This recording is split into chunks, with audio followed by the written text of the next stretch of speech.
Welcome to creating and sustaining a collaborative online learning community. My name is Michael Higley, and I will be your presenter today. We'll be examining the issues learners and instructors face when presented with online collaboration. Additionally, we will discuss why collaboration is important, ways to include collaboration in online course, discuss collaboration example activities, ways to motivate the learner, identify key solutions to collaborating online, identify supporting web-based tools and resources, and finally provide you with what I hope will be solid advice rooted in theory and practice. As many of you already know, collaborative learning is a situation where two or more people learn something together.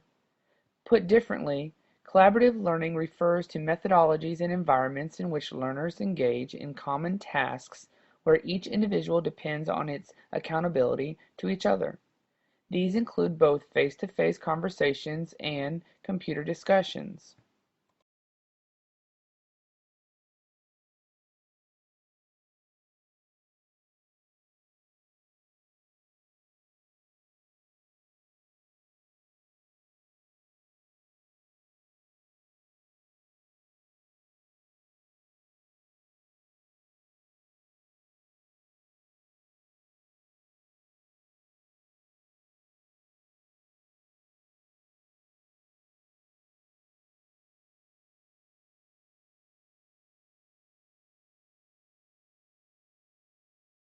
Why collaborative learning? Collaborative learning is most often demonstrated when groups of students work together to seek understanding, meaning, or to create group learning products. Collaborative activities assists with deeper knowledge, promotes creativity and critical thinking skills, allows the instructor to address multiple learning styles, tears down barriers and issues with culture and diversity, and serves to meet learning objectives more easily. To ensure you are off to a good start creating a collaborative learning community, include these 6 things. Always provide opportunities to introduce yourself and others. Always, always, always state the learning objectives and course expectations. Provide opportunities for students to network. Develop authentic, real-world, and relevant learning tasks.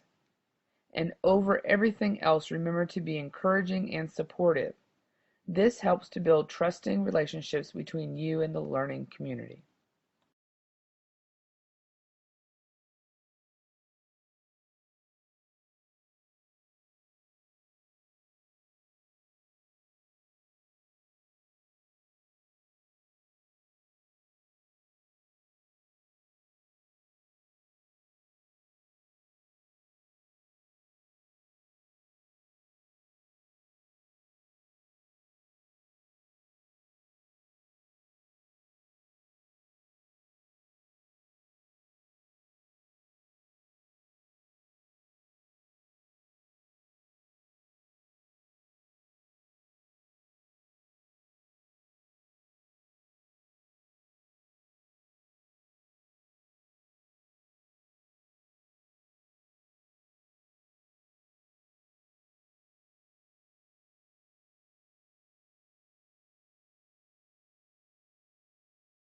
Motivating learners is a challenge every instructor faces at different points in their career.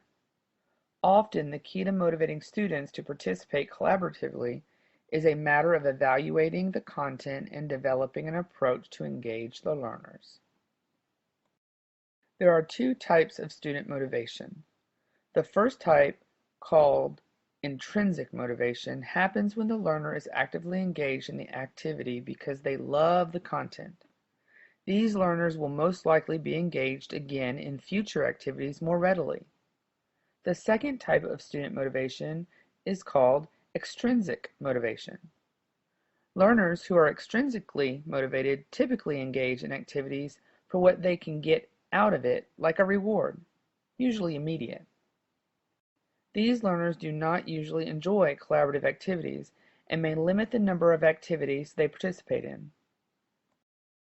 Collaboration in online learning communities can present concerns associated with the instructor and student.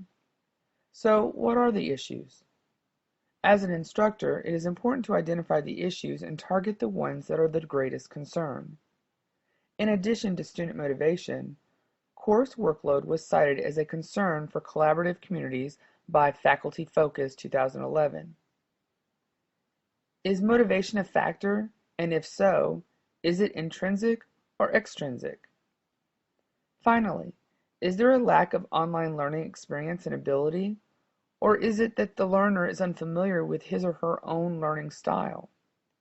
These are questions instructors should ask themselves when faced with a learning community struggling to communicate and work together on collaborative activities.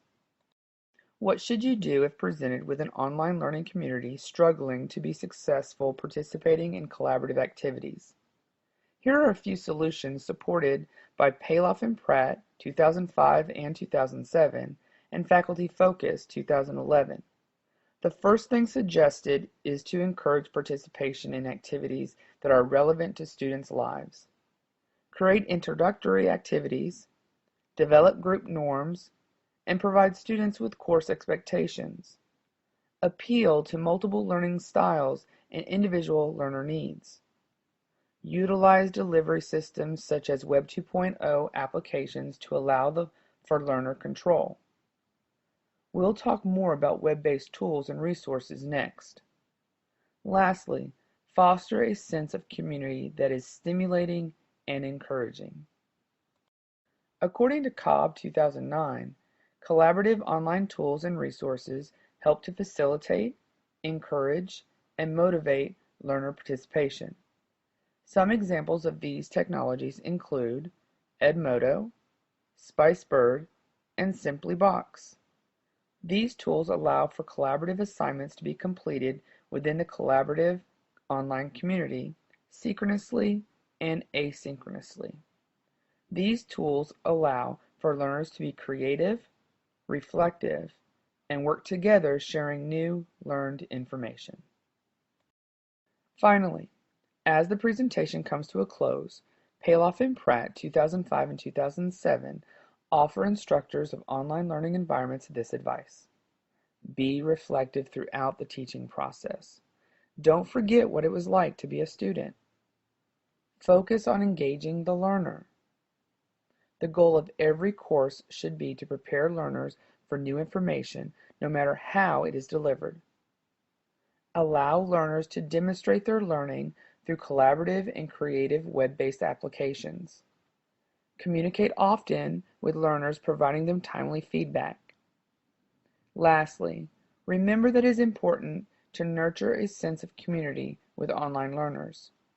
Online learning communities which foster and support collaborative, authentic tasks is the key to successful online learning. Are there any questions? The references shown here were used in the research of this topic. Thank you again for joining me during this presentation entitled Creating and Sustaining a Collaborative Online Learning Community.